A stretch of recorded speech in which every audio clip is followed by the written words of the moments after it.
I was there altogether for 11 years, so, and with the idea of charging, with the charge of sort of like, this needs to become the flagship art museum for Greater Miami. There's no great city that doesn't have a great art museum. So that was the charge.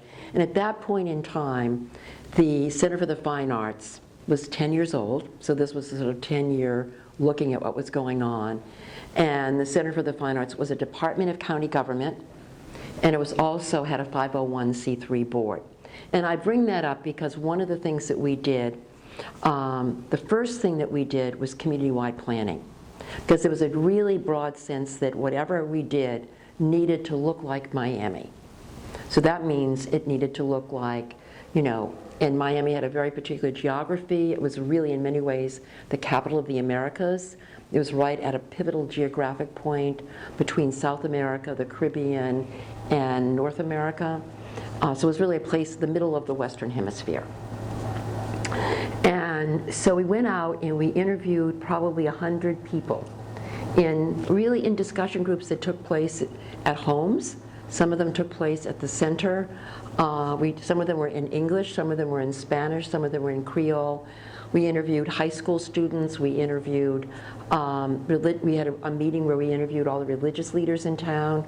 And I remember a rabbi got up and said, we need 20/20 vision to make this happen. So out of that, we had, from that whole discussion, we had what we called the 5 big ticket items.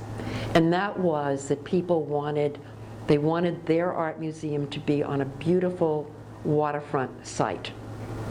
And there was a sense that as one young man from the New World School, I'll never forget this, said, it needs to have columns and look like a classical building, but it also needs a place where you can skateboard through it, which I thought was a gorgeous image, a really gorgeous image, and appropriate to Miami. People felt that education was critical, that we needed to have a broad educational program, and that if we started a collection, that it needed to be done in a very careful way so that only very good works of art were accepted into the collection.